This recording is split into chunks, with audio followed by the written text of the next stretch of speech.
Candidato presidencial de Libre 21, muchísimas gracias por atendernos, por permitirnos establecer este contacto. Muy buenos días. Buen día, muchas gracias por la invitación.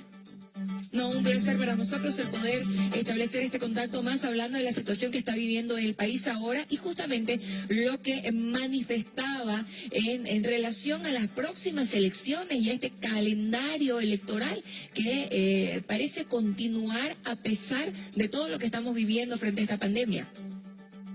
La posición nuestra, explicada en las reuniones en el Tribunal Electoral, en el Congreso, sigue siendo la única. Se debe dar toda la potestad, la flexibilidad y que asuma la responsabilidad plena el órgano electoral para fijar el cronograma y la fecha en base a la evolución de la pandemia. Bolivia está en un interregno, en una transición muy larga, requiere un gobierno con legitimidad y la legitimidad solo se la obtiene si se entiende que el derecho a la vida está encima de todos los otros derechos.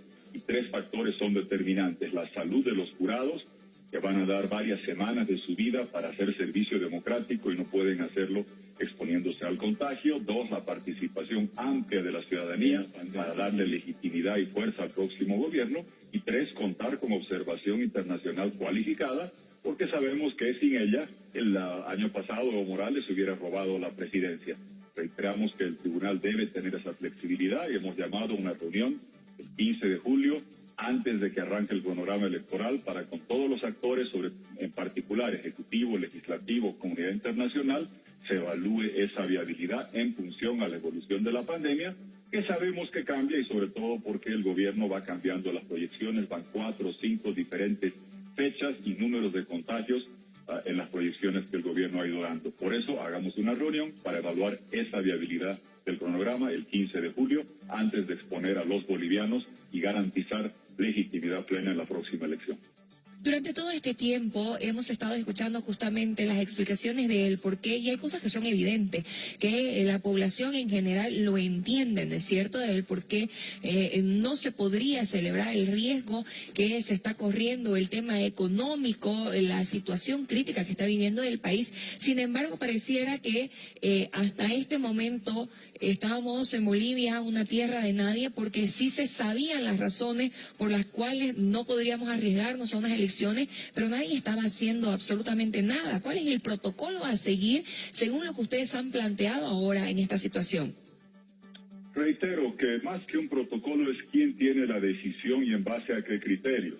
El órgano electoral plurinacional es un poder del Estado, así lo consignó el MAS en la Constitución, y que siga pidiendo permiso a la Asamblea Legislativa para fijar la fecha, y que ya vamos pasando del 20 de octubre al 3 de mayo por el fraude. No hay que olvidar que el fraude nos tiene en esta transición, el fraude de Evo Morales, que viola la Constitución, desconoce el referéndum, intenta robarse la presidencia. La auditoría de la OEA lo agarra en esto y sale huyendo como rata cobarde. En este problema estábamos por Evo Morales y el MAS. Después los diferimientos tienen que ver con la pandemia y el coronavirus que está golpeando. Alguien tiene que tomar la decisión de garantizarnos que la elección se dé con la máxima participación.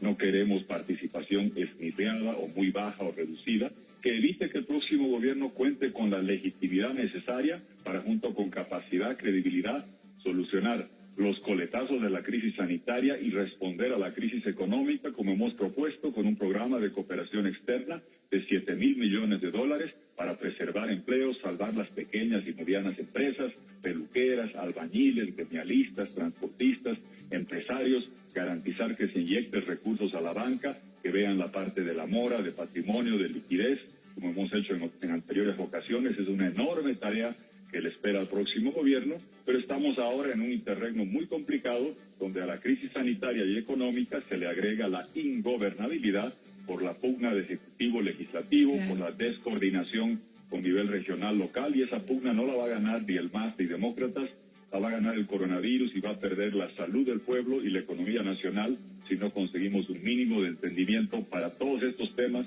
aprobación de créditos, inyección de recursos, cronograma electoral, ascensos militares. En esta guerra va a perder Bolivia y no va a ganar ninguno de los contendientes.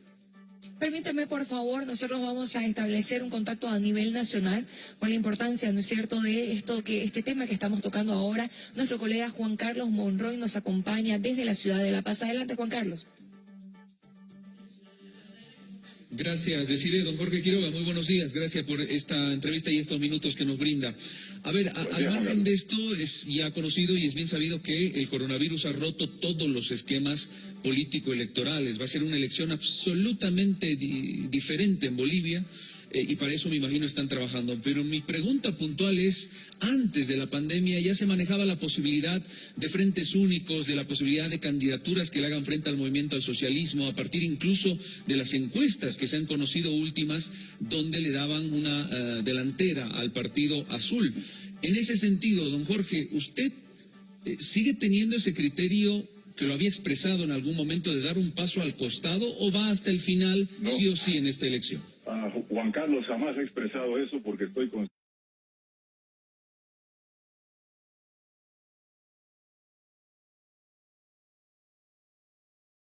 consciente de la necesidad, no sé de dónde viene eso. Con claridad hemos dicho que hay que hacer un programa de reconstrucción económica, reparación democrática, tenemos la capacidad, credibilidad, el equipo para hacer eso la realidad y asegurar que nunca más vuelve el gobierno autoritario del MAS. Hay que tener líneas muy claras.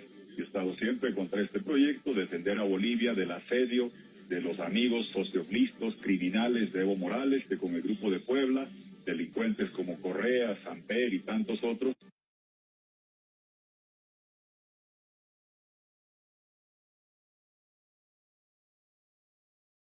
vienen defendiendo a Evo Morales pidiendo que se lo posesione. Hay que defender al país, garantizando que la democracia la tengamos acá y en Nicaragua, en Venezuela, que tengamos apertura económica, que hagamos un programa de cooperación internacional muy claro.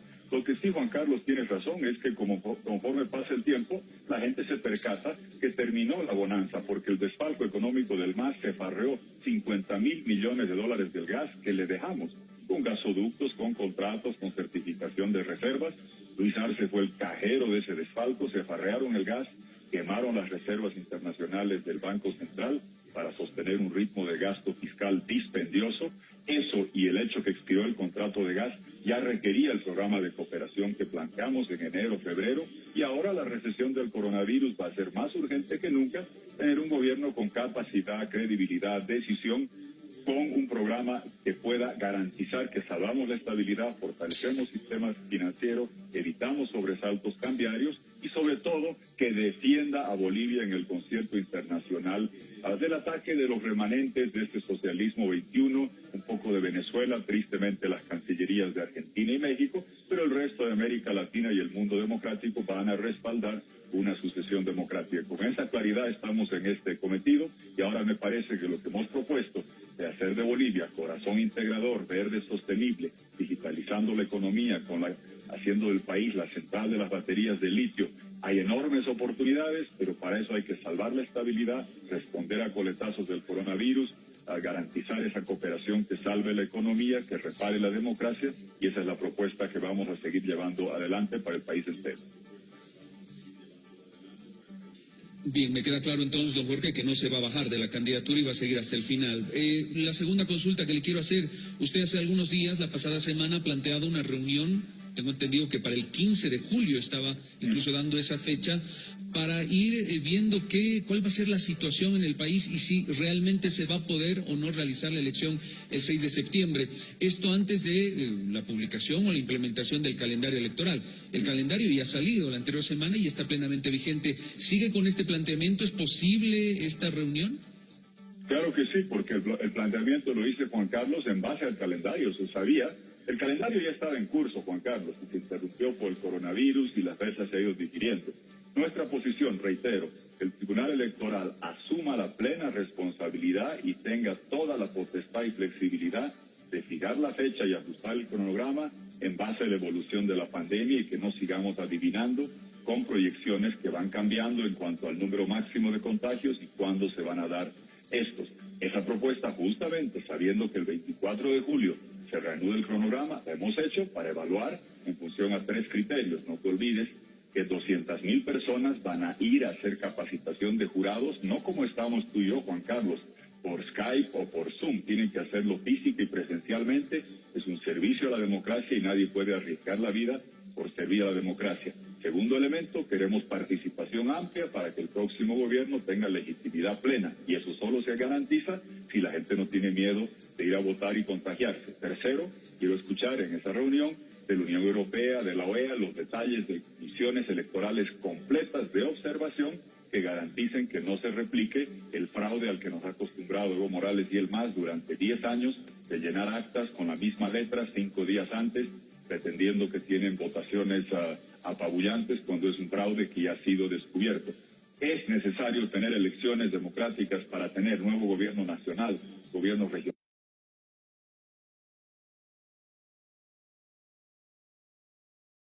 Locales, claro que sí, pero deben ser legítimas y requieren estos 3 elementos: jurados que no arriesguen la vida, participación plena de toda la ciudadanía y observación electoral internacional, y en esa reunión podemos evaluar eso. La fecha la he planteado justamente considerando que las actividades de jurados y otras arrancan a partir del 24 de julio.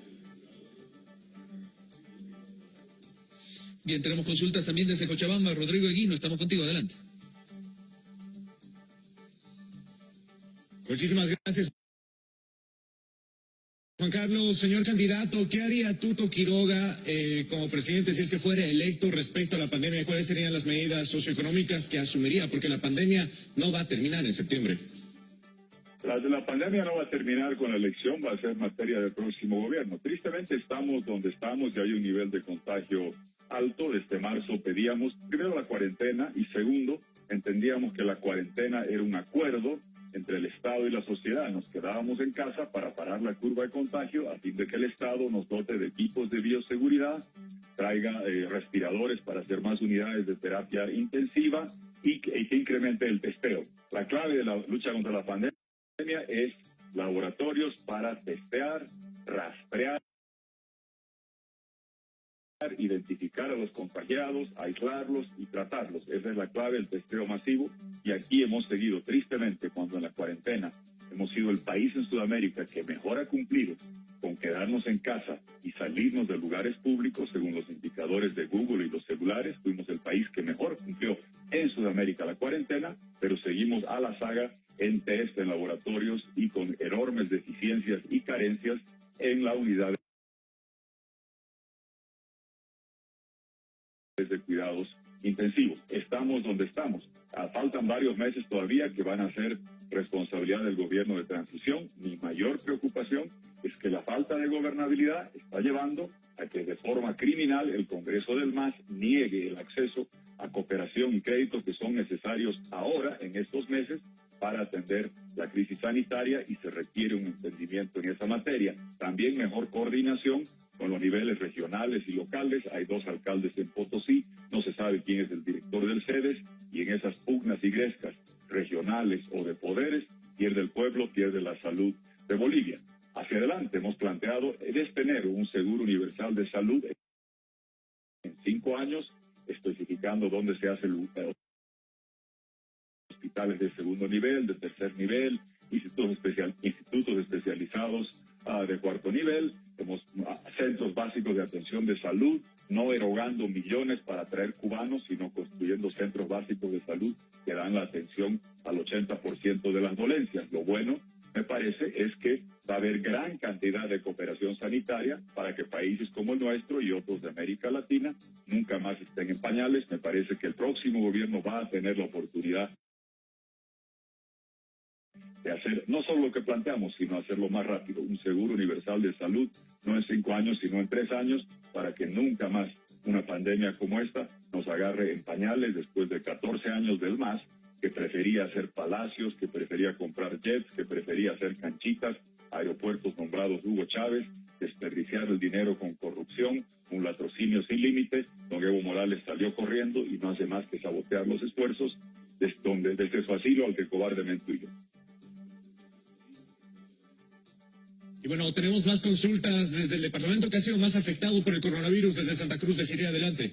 Muchísimas gracias, Rodrigo. Gracias a Juan Carlos también. Era importante que podamos hacer a nivel nacional esta entrevista y poder hablar de esta situación que mantiene en ese estado de zozobra, incertidumbre a toda la población. Uno de los temas que tocó hace 2 días en este consenso celebrado era el tema económico en relación a lo que significa propaganda política, lo que le cuesta al país celebrar unas elecciones. A ver, no cabe duda de que lo que ha costado, sobre todo, a mí no me preocupa tanto el tener una elección que tiene un costo en los jurados, en el desplazamiento, si es que es efectiva y nos da un buen resultado.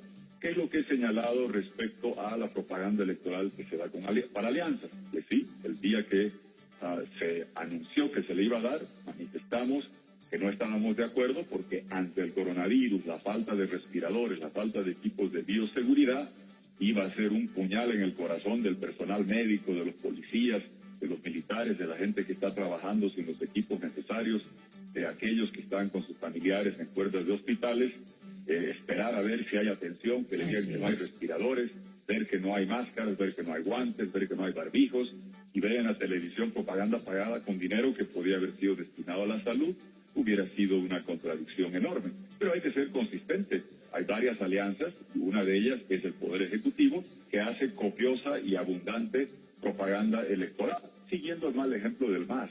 El MAS siempre buscaba el poder desde el Estado, usaba y abusaba recursos del Estado y hacía propaganda masiva, no solo el Ejecutivo, sino instituciones públicas, con las imágenes de los que están postulando. Lo que vale para muchos tiene que valer para todos.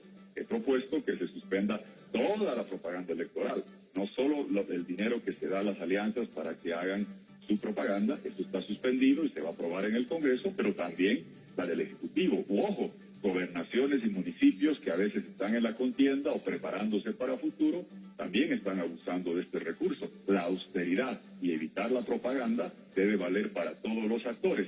Información que la haga la OMS, que la haga las instancias de salud, pero diferenciamos plenamente, sabemos la diferencia entre información y propaganda. Y lo último que señalé, el desperdicio fue el año pasado. Evo Morales, para violar la Constitución, desconocer el referéndum con los anteriores vocales, impuso unas primarias que nos olvidamos en enero del 2019, chutas, no sirvieron de nada, 27 millones de bolivianos malgastados. Después, la elección de octubre, en la que él participa inconstitucionalmente y trata de robárselas, tiene otro costo significativo, casi 244 millones de bolivianos. El 2019 gastó Evo Morales para violar la Constitución, desconocer el referéndum y hacer un fraude documentado por la OEA. Ese proceso por daño económico se lo tiene que hacer a los vocales y a los dirigentes masistas, y el actual Tribunal Electoral en su querella debe especificar quiénes son los delincuentes fraudulentos y debe agregar la tipificación de daño económico al Estado, porque gastamos 244 millones de bolivianos el 2019 en primarias y generales que hoy servirían para atender la pandemia, y ese dinero no sirvió de absolutamente nada, excepto un fraude que nos hizo pasar vergüenza como bolivianos en el mundo. Estas próximas elecciones, en el caso de darse en el contexto en el que estamos y continuar como está hasta el momento, ¿podría tener esas mismas características catastróficas de las que nos hablaba? Un gasto de un presupuesto que se lo podría direccionar a otra parte y un resultado que no sería el que los bolivianos están esperando. Bueno, depende de cómo se ejecutan las elecciones. Por eso se tiene que hacer en una fecha donde tengamos absoluta legitimidad. Si me dices, vamos a gastar otra vez una enorme cantidad de recursos cuando estemos en medio de la pandemia y la mitad de la población tenga miedo de ir a votar y tengamos una abstención masiva que no dé legitimidad, si no tenemos observación internacional que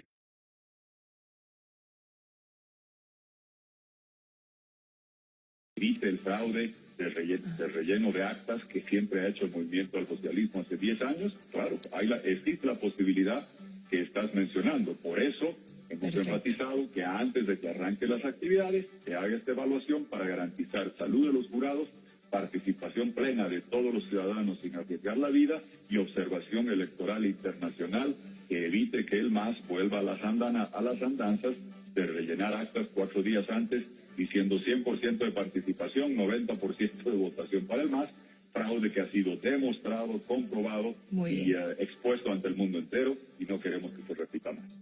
Perfecto, le agradecemos muchísimo por habernos permitido tener este contacto con toda la explicación clara, ¿no es cierto?, de lo que sucedió hace 2 días en este consenso celebrado. Esperamos tener esa respuesta de la reunión que proponía para este 15 de julio. Muchísimas gracias a nuestros colegas.